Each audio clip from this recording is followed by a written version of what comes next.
Hello everyone, welcome to chapter 79 on my RLDR Custom Creations YouTube channel. Man, I'm tired this morning. I got no snappy intro today. Today's video, we're going to show you a little bit of what I call guitar style inlay. So if you want to find out what that's all about, all you got to do is stay tuned.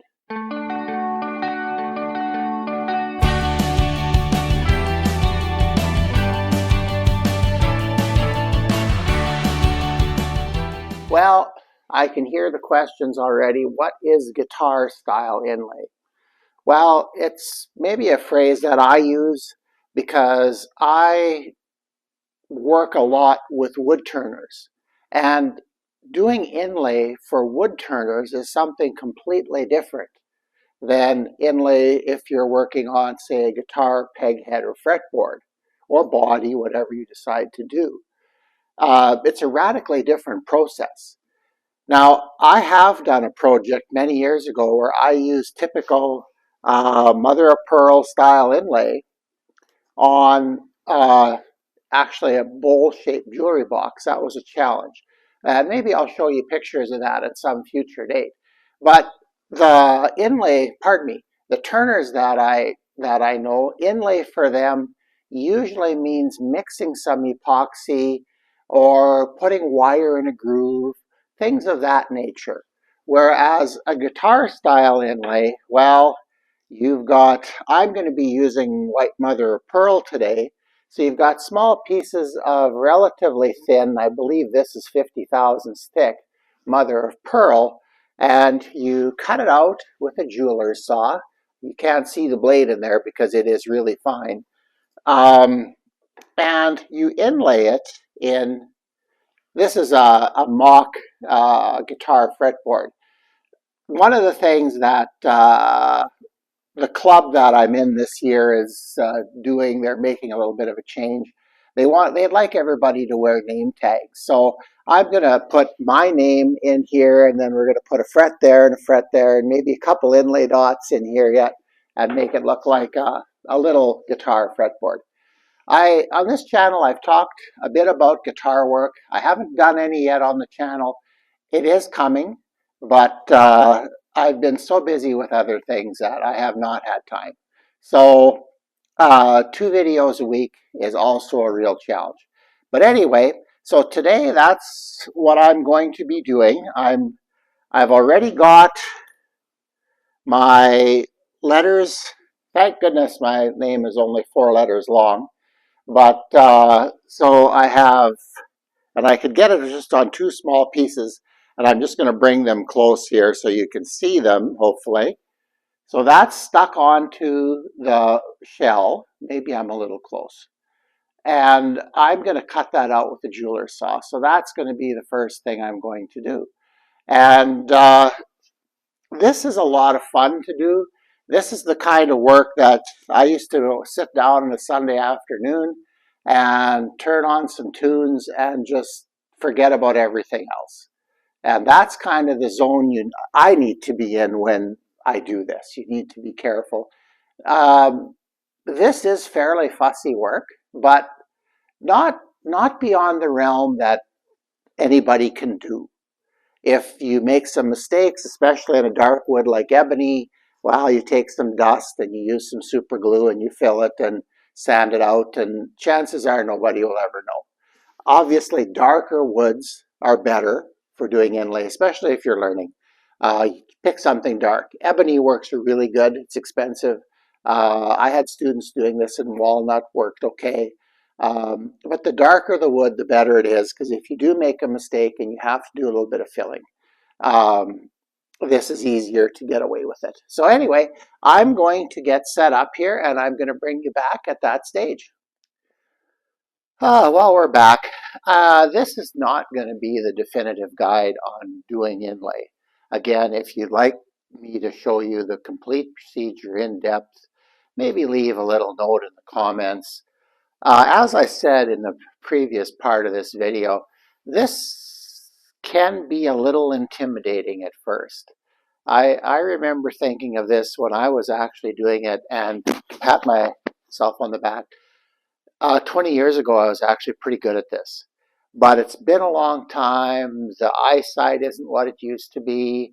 The hand maybe isn't as steady as it used to be, but I'm going to prove to you that even in your senior years, this can still be fun to do. You don't have to do super complicated inlays like some of the inlay artists that are out there now. Grit Laskin is Canadian and does absolutely mind-blowing work. Larry Robinson, who all my stuff is patterned after, does. I don't know if those guys are still doing it, but their work was simply amazing.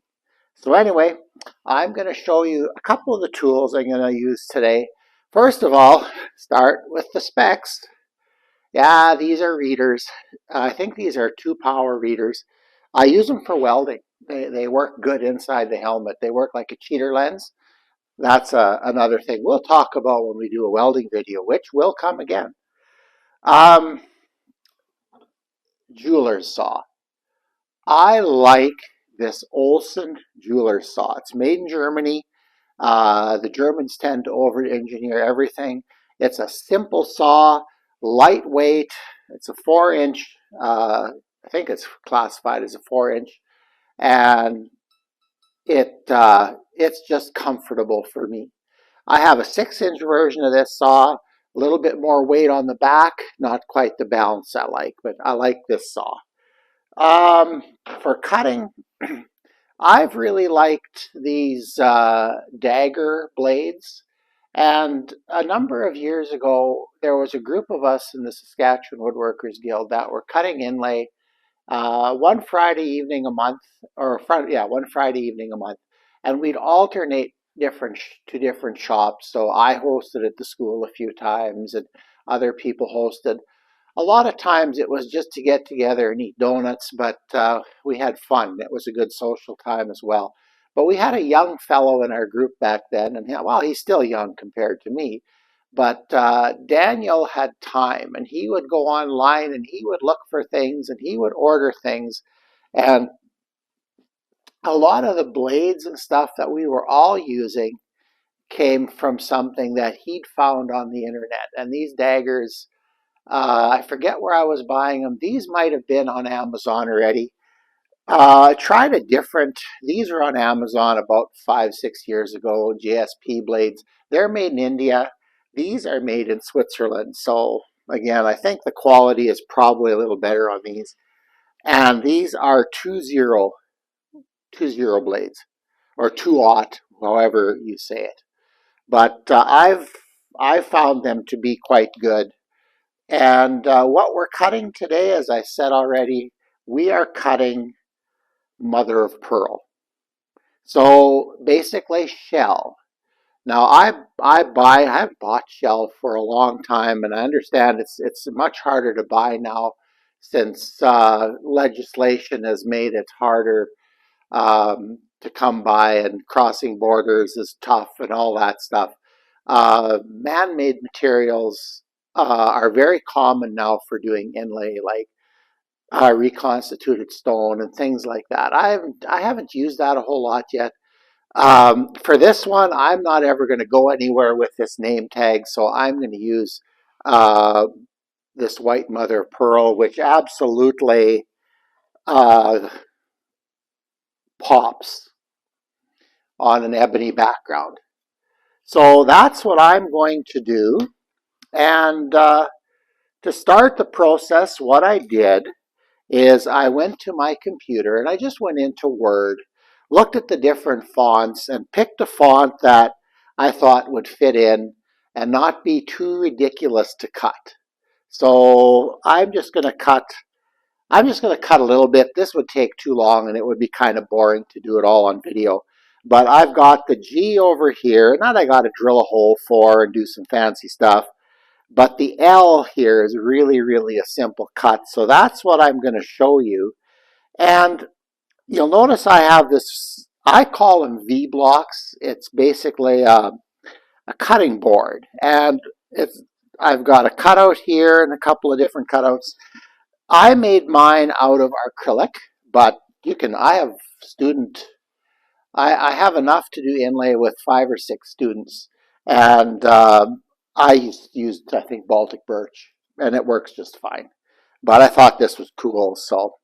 But anyway, so what I'm going to do, the teeth are pointing towards the handle on this blade, and yeah, at my age, I feel the teeth. I don't look for them as much anymore because they're harder to see.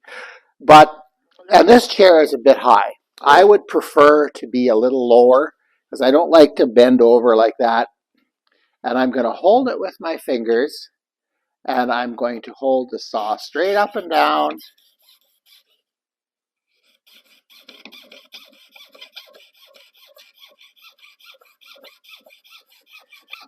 And I'm going to cut. Notice, I guess you can't tell how tight I'm holding the saw. I'm not holding the saw tight at all. If you want to if you want to break blades at an alarming rate, hold the saw tight and force things. You can't force anything when you're cutting with this saw. So what I'm going to do is, I realize from there you can't really see anything. I'm going to try to give you an overhead view, and then I'm going to cut out the letter L in my name. Okay? Be right back with a better view. Okay, we'll see how that works. I can almost look at the camera and cut at the same time. So I'm just going to slide back here. Well, you know what? We may just make small adjustment there yet. Okay, so, okay. Now I'm going to be working in this area here. And when I cut up to where I have to change direction, I want to cut straight. Let's say this is where I'm turning. I want to cut straight into there, and then I'm going to march the blade in place, and I'm going to turn the saw, and then I'm going to go that way. Because this blade is flimsy, easing into this cut, like blending in, isn't a good idea because you can't really take slivers off. Maybe I should qualify that.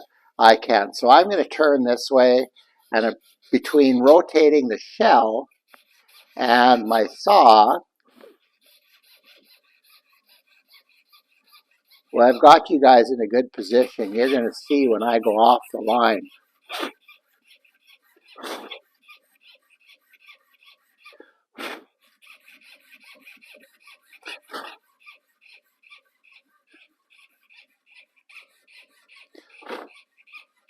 These glasses aren't quite the right,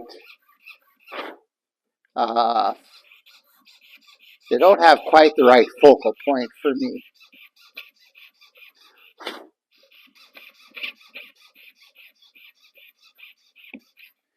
But this is an easy cut.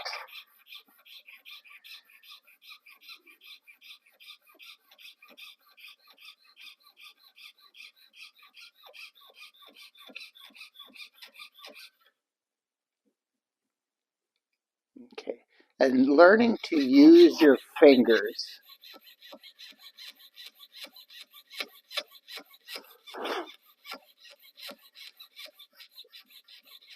as clamps, and don't force anything.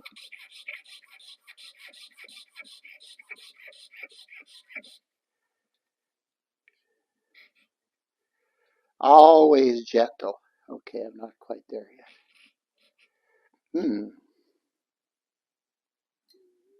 I turned a little bit too soon, I think. I'm going to do that again.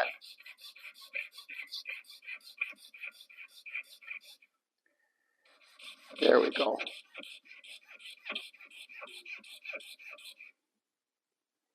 Oh, I'm going way off here.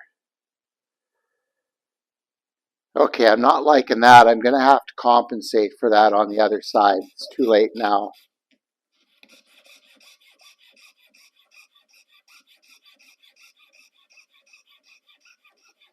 Yeah, it's been a while since I've cut, and I can tell.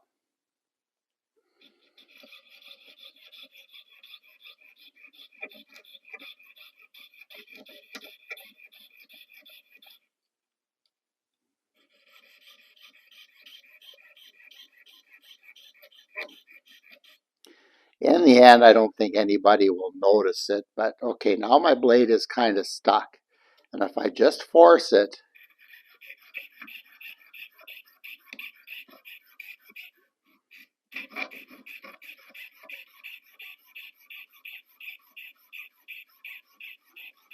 okay, I just made an executive decision there.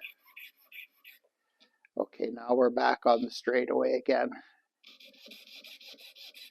And it's a little weird, but hey, since I haven't cut in, I bet you 5 years, so,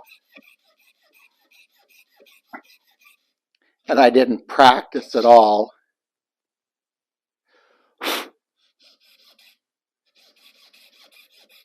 before I did this today. So I think I'm doing not too bad.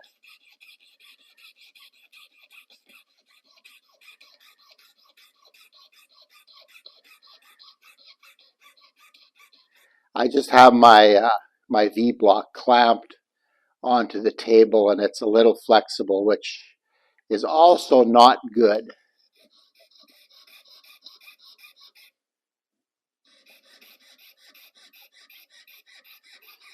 Number of inlay artists that I've seen let their nails grow a little longer so that they can use their nails to hold things down rather than their whole finger. But I find long nails to be a problem for the other things I do. So, and I do this so seldom that, whoops, I don't want to break a blade now. I'm just about done.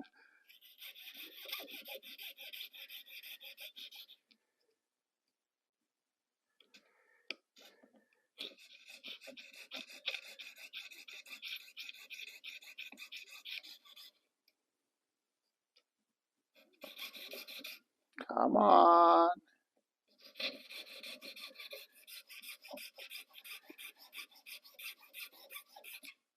There we go.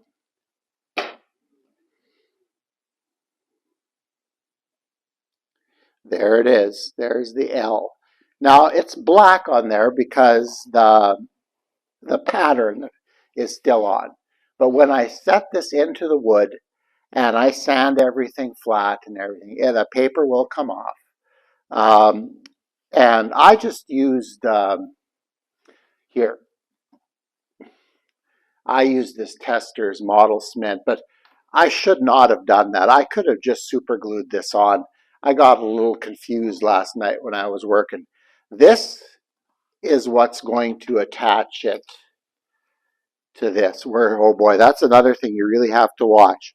If you drop pieces on the floor, I'm going to put the L on backwards so you're going to get the full effect here. That's a little crooked on that side too. I'll do a little bit of sanding. But when I get it where I want it, I'm going to tack it on to the wood with this model cement. And then I have to let it dry overnight. That's a bad thing about doing it. And I often have used super glue too, but super glue is too aggressive and you can break your shell when you use super glue. So anyway, I'm not going to bore you anymore with cutting. We did one letter. It's just the rest is just rinse and repeat. I think I'm going to put my regular glasses on. I'm not a big fan of these, but anyway, it worked. We'll bring you back when we're tacking the letters onto this, or yes. Okay, we'll be back. Okay, well, the cutting is done. Boy, for not cutting for a long time, that went really, really well. I was amazed. So now what I'm going to do is I need to mark on my ebony here where the letters are going to go so I can take my little router and route that out. Now, what I'm going to do with this is where it really, really is piddly little work. And I'm going to probably mess this up a number of times before I get it. So I drew a line there that approximately centers my name between the frets. Yeah, I know I messed up there, but the fret will basically cover that, so it's not a big deal. And if it doesn't, I'll fine tune it after. But so I drew lines and then I balanced it. I'm happy with it. So what I'm going to do now is I'm going to pick this up, and then I have some of that Testor's cement that I showed you before. And I put it on a little piece of corian here. And then I'm going to put it on the back side carefully.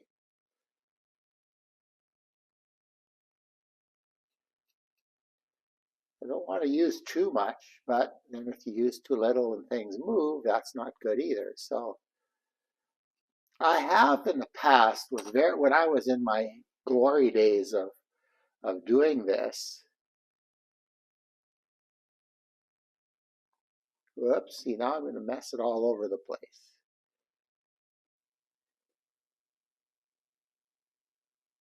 I think that'll do.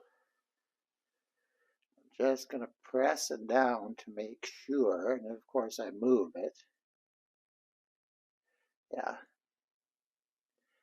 This little tip here should be more or less straight with a line. But yeah, and I've got a little too much glue on there. I'll pay for that later when I start scribing.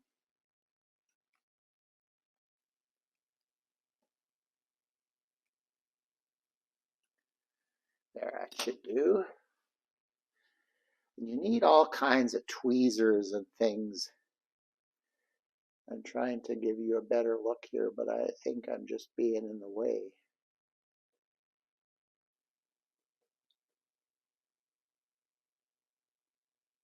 And that L needs to be straight too. I think I can live with that.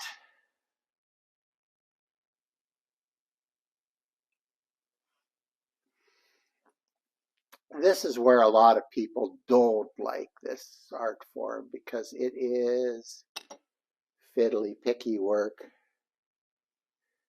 Fiddly, is that a word? Coining new language here. Yeah, that's right.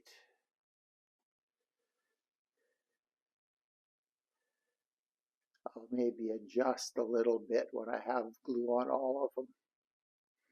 This little thing works really nice, this tweezer. I like it. Kind of rediscovering my tools that I've used. I haven't used this stuff for quite a while.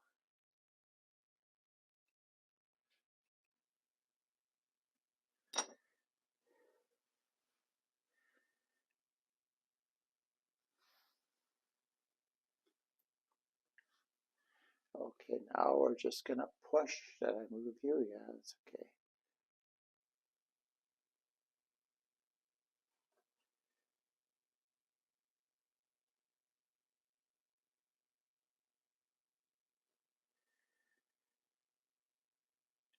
I think I can live with that. I think that's good. Okay, so now I'm done with this. I'm going to check it again this evening. It's right after lunch now, and I'm going to check after supper tonight. Maybe it's good enough for me to, like, it's in place solid enough for me to cut around with an X-Acto knife. One of these with a really sharp blade, really pointy blade, and make the marks where I need to route between. And then maybe I'll get a start on routing today. But that's it for now. So we'll see you a little later when the glue's dry. Well, it's evening, and the letters are all very, very tightly stuck on to the ebony. And that's a little bit of a concern. They're a little tighter than I expected them to be. Now what a person needs to do is to take a very, very sharp X-Acto knife with, I believe, they're number 13 blades. And what I want to do is score all the way around everything. I need to make the lines that I need to follow so that I can route accurately. This is critical. The better etch you get, the easier routing is. And usually routing is where you can make mistakes that you need to fill. So I've actually, a little bit of a confession here, to make this go faster on camera, I've actually gone around it a bit already.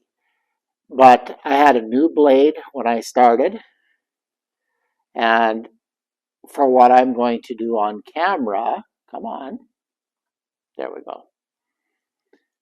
I'm going to put in another new blade. I don't throw those old blades away. I have a method that was shown to me many years ago as to how to sharpen them. And it's not hard. It's actually quite easy. So there, that's nice and tight. All right, now I think what I'm going to do is I'm going to bring you guys in a little closer, and you may not see me in the video, but more importantly, you'll see what I'm doing. Okay, let's change the camera just a little bit. All right, well, I think you can get a pretty good view there. I've got a very, very sharp knife, and I am going to go around everything.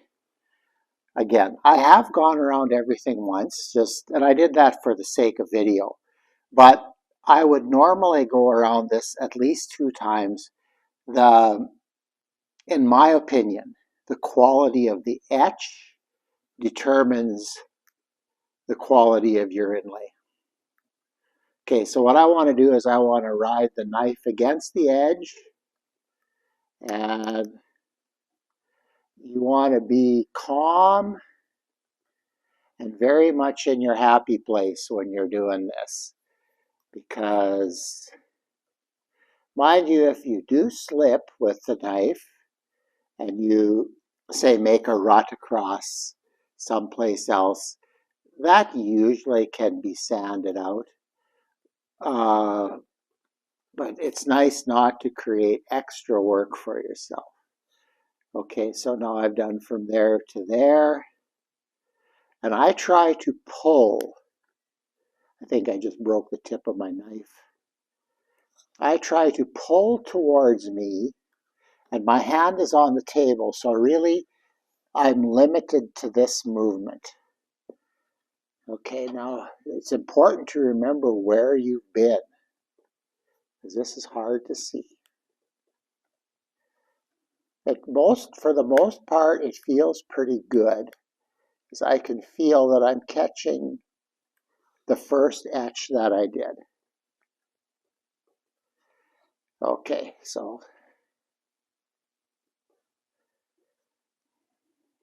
anyway, I don't know if I'm going to do this all. I'm just going to finish this letter, and then I'm going to think I'm going to sneak over to the N.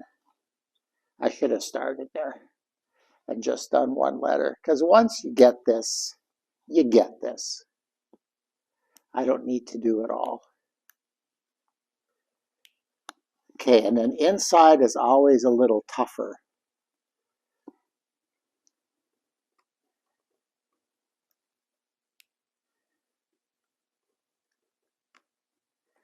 And sometimes I move the piece a little bit to help me get around.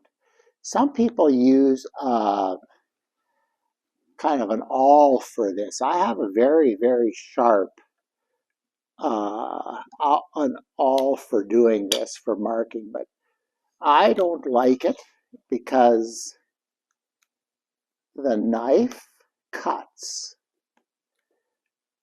the awl tears. So, okay, I think that's going to be good.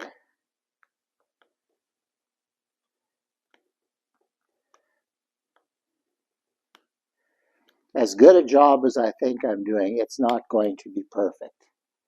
Okay, the G's done. I'm going to skip over to the end here, at the end, and you'll see why I didn't just do the L. The L is the easiest one to do, but for kind of the next stage here, I need to do a letter at the end.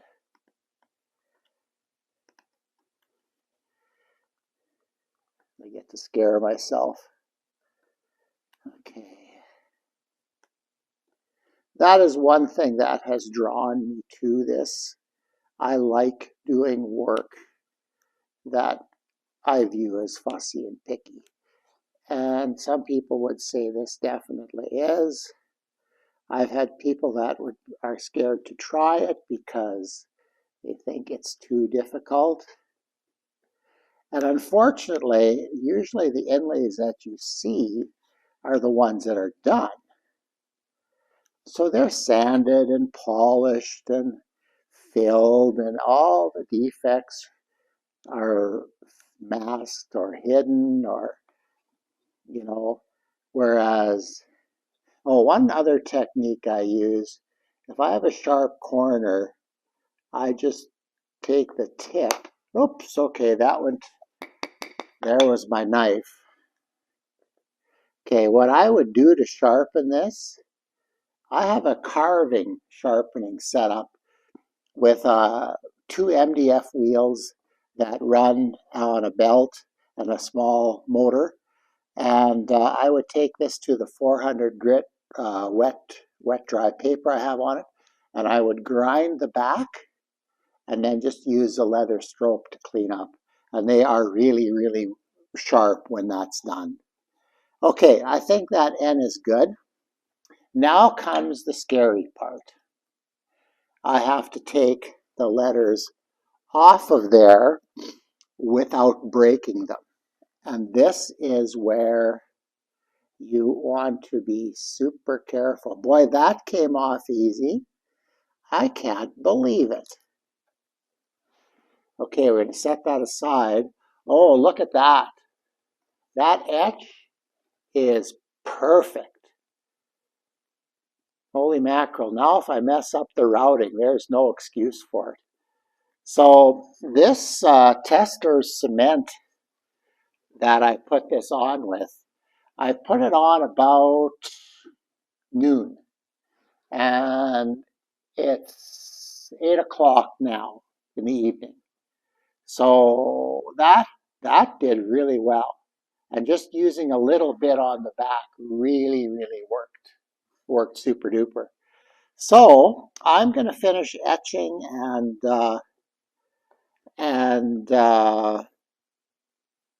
taking it off. And when I bring you back, it'll be tomorrow, because it's late in the day. I'm not going to route now.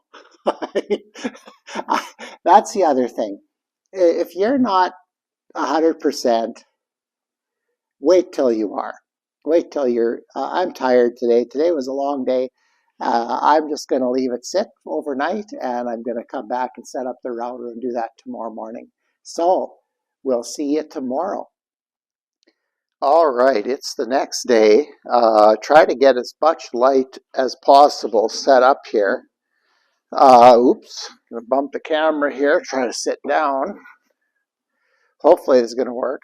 What I did is I just took a little bit of hot glue and glued this to the table because I want to be able to use both my hands when I'm routing. And I'm not set up in the best way here, but that should do it. Now, I'm using, what I'm using is an old Princess Auto bit. I bought a bunch of these way back in the day. But you want a good spiral up or spiral down. Some people like the down because it's less shavings on the end or on the top surface. But sometimes I like that little bit of uplift because when you put your inlay in, that kind of acts as a natural gap filler. Like it really seals nicely around the object. So I don't know, it's just something that I've run into over the years. What you want to do is take a piece of shell. There we go. You can see the N and the E in there. And I want to make sure that the bit is just slightly under. I think I have this set right on. Yeah, that's close. I think I'm going to leave it like that and see how things go. Now, you usually want your inlay to be a little bit proud of the surface because that way you sand a little bit of the inlay off down to the level of your wood. Now this wood isn't sanded properly, and I really should have done that because you can see I put a little bit of chalk on here to make my line a bit more visible, and then I can do that now. I just take a piece of chalk and just put it on there, and if I rub it really good,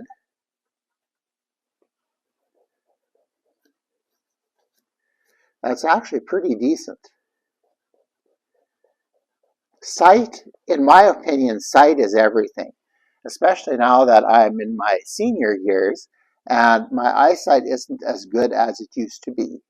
So I need to make sure that I have a good line to follow. The other thing that's going to happen when I start routing is we're going to have dust from the router bit that's going to accumulate and block my vision a bit as well. So that's one step you can take. I have all kinds of colors of chalk in my Inlay toolbox, but white usually works the best. Now, the exception would be if you're doing this on a light wood. Light woods are a lot more difficult to do a really good inlay job on.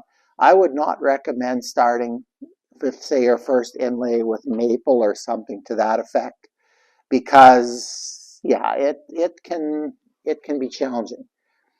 Text is also one of the things that when I would watch my Larry Robinson videos, which I had, I had the Gill Library had it, and I think my name is the only one on it. I took it out for about a year straight. Every month I'd come back and renew it, and until I got the second video for Christmas one year. So um, I think what I'm going to do, like, I don't have a plunge router here, so I'm just going to plunge into the middle. And what I like to try to do is use little circular motions. I'm going to exaggerate a little bit here.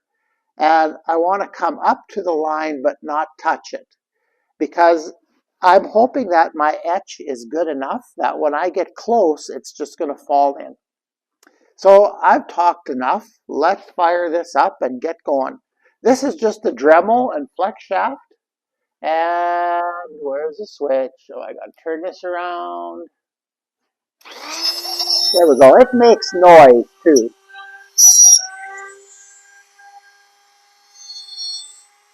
Okay, here we go.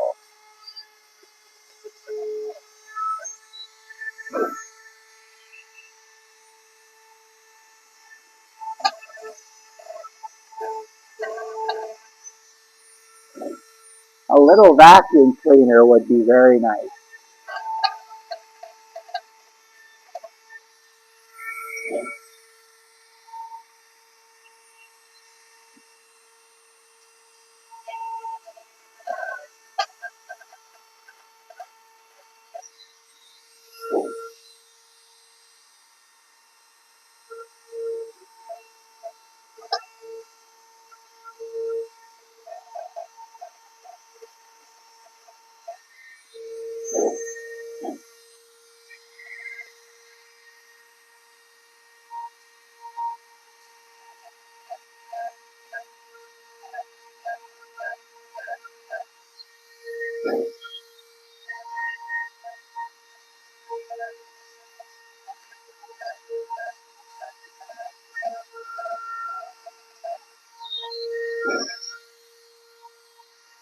It's actually cutting pretty good.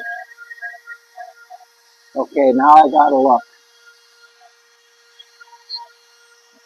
Okay, there's a little up there. Yeah, okay, there we go.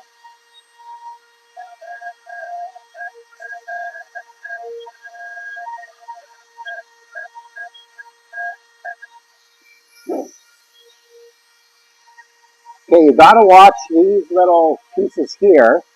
There, it might want to pop out.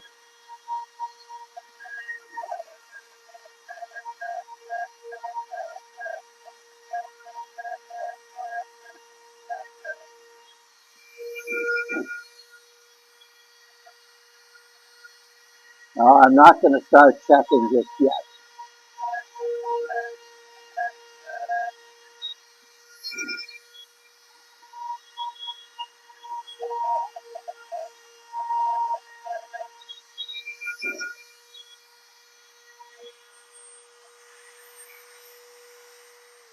Okay, the moment of truth. Okay, I've got a little bit. No, I'm going to have to go back in. Where is my tweezers? Okay, well, but I must have lifted the router a little bit right there. I don't think you can see it, but I know my piece of shell won't fit in with that there, so I've got to go over that again. What?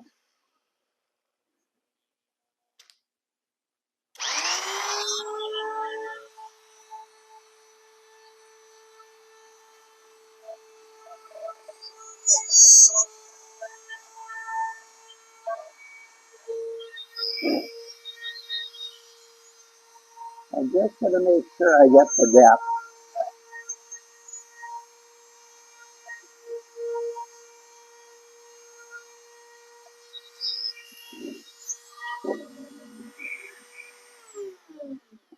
Okay, so now we're going to see, does it drop in?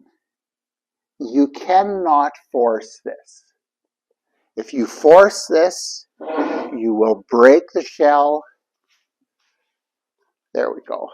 And you'll end up cutting another one. So gentle is the name of this game. Okay, where do I need to route? That's good. That's got to be narrower. I guess that thing doesn't grip that. Okay, here we go. This is fussy, picky work.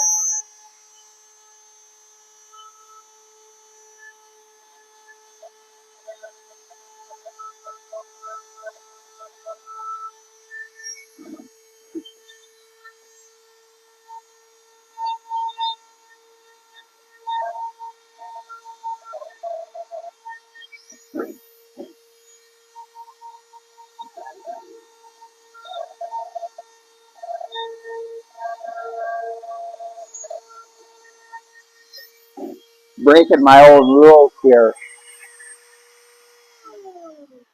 There I went along the line, and I think I'm going to be a little big now, but it's going to pop in. I've got to do a little bit more right there. Can you see that? Right there. It needs a little bit more. And it is a little big, but it's going to be good.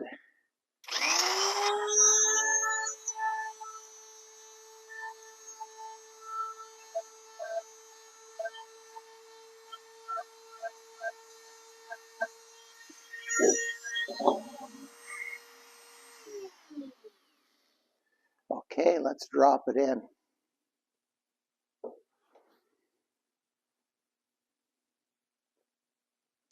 There you go. Okay, that's routing. Now to critique my own product here, I went a little high there, and that I knew would come out, but the rest looks certainly decent. Like this little line here, well, with black like ebony, you'll never see any of this. It'll look perfect when I get finished sanding it.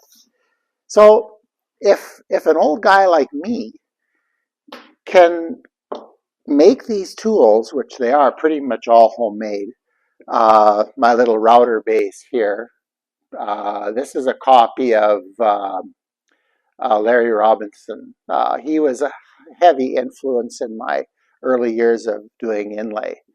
And just a regular Dremel. I'll maybe show you that when I get done. But I don't think that I need to show you more of this. This is, again, now I've done one letter, now it's just doing the rest. So I'm going to do that, and then I'm going to bring you back for gluing it in. All right. Well, I have you guys in nice and close, and now you can see the very, I would say, relatively minor issues, especially with black. If you have ebony, this all is pretty easy. The N, the E, and the L went really nicely. The N I got a little bit big there, but that's going to be okay.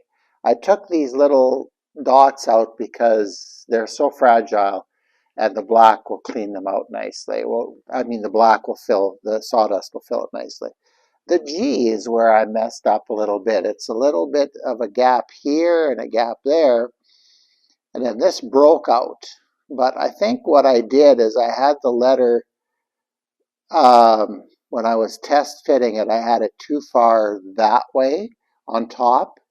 And then I got this here, and then I realized, oh no, that has to lean. But it is what it is, and it's going to be good. This is no problem. So I'm just going to make sure it's well into the groove. And then what we do is we're going to take super glue. I use super glue a lot of the time. And we're just going to flood it. Now this super glue, cyanoacrylate, it runs in. So there's glue underneath. I don't know if you can see that. Try to do it a little slower here. See how it runs all over the place? And it fills the cavities.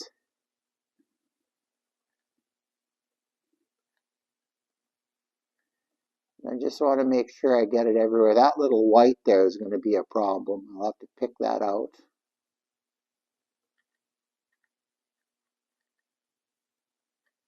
There we go.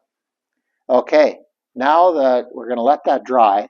I usually don't accelerate things like this because it just makes a crust on it and it introduces light colors. That crust is usually a white, and it's just not good in the end. So this is just a short little section. We're going to start sanding next time. We'll bring you back for a little bit of that. But we're getting to the point where this inlay is getting done. All right, well, off camera, I took off the bulk of this, the height of the super glue. Like I had lots on there.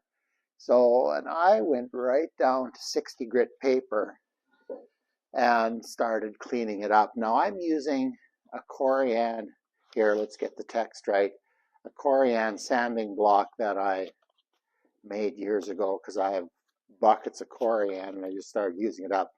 Right now I've moved up to 80 grit.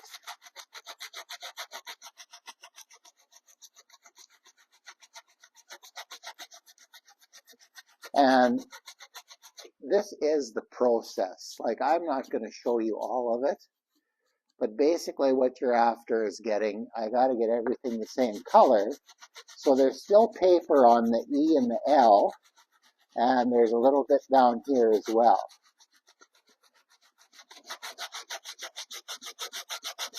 And this whole piece wasn't sanded properly when I started, and it's getting there. If this would have been a larger inlay, I would have probably made the cavity just a bit shallower, because I'm taking off wood here before I'm getting all the mother of pearl clean. So I'm just going to keep doing this. And now I'm on 80. I'll probably go up to 100 next. And I will probably sand this up to about 600 to get everything nice and done. So we'll go through the steps, and don't skip steps with your sanding. So I'm going to go to 100, 180, and then 220 that I have here, and then I got to go across the shop and get some of my finer paper. But anyway, it's coming along really nicely. If you all of a sudden have white spots at this stage, which I don't think I have any here, then what you do is you dig the white out of there and you put a little bit more super glue on there. Like the super glue is amazing stuff in here. Like I had gaps here. Well, you can't see any of it now. So just because you have a little bit of a gap in your routing and you're not happy with it, don't give up. It can be, it'll go away. It's amazing. So anyway, I'm going to continue sanding and get this nice, and I'll bring you back when it's closer to being done. Well, here it is. I'll get you into a little bit of a closer look here. I'm just going to grab my knife so I have something to point with. Okay, here we come. Okay, so there it is. I sanded it to 400. I had to fill two little spots. There was a little bit of white in there and in there. So I picked it out with my knife and gave it a little bit more super glue. So this takes quite a bit of time. The other thing I added was 3 6mm inlay dots. This is a section of guitar fretboard, sort of a mock-up, and I wanted those dots in as well. So now I'm going to take my fret saw and reinforce these fret lines, and then I'll put a couple frets in. But I think before I do that, I'm going to put a little bit of finish on here. I'm going to cut the slots again, just clean them out, and then I'm going to put the finish on, let it dry, and then I'm going to put the fret wire in and safety pin on the back. Yes, I'm going to go old school here, and then I have a name tag. So we'll bring you back, I think, when it's done. Well, we're done. That was actually a lot of fun to do. I hadn't done an inlay in quite a few years now, so and it's nice and everything kind of works out. Hopefully the video will be okay for you guys as well. One of the things that the video will accompany is I still write an article for the Saskatchewan Woodworker, which is the Saskatchewan Woodworkers Guild newsletter. So a support article to what I did here will go into that newsletter in November. I had not intended to be quite as detailed as I ended up being. This is pretty good as far as the information that you're getting to do inlay. So hopefully you enjoy it. I'd encourage you to try it. Most people think it's too difficult and they shy away from it. It is not fast. If you're going to do extensive inlay in a project, wow, you have my blessings to try it. It takes a lot of time. So anyway, this is what I've got. I'm going to try to step up here and give you guys a close view of it. Hopefully I got it in frame, but I'm quite happy with it. I think it signifies the guitar aspect that I wanted it to, and it's a little bit of inlay and it's a name tag, and I think I'm going to wear it. So we're going to just step back here. So with that in mind, please remember to like and subscribe. Hopefully this video is something that interests you. It got a little longer than I wanted it to, but man, time flies when you're in front of the camera. So remember, yeah, like I said, like, share, and subscribe. Thank you for watching if you are, and we'll see you in the weekend edition.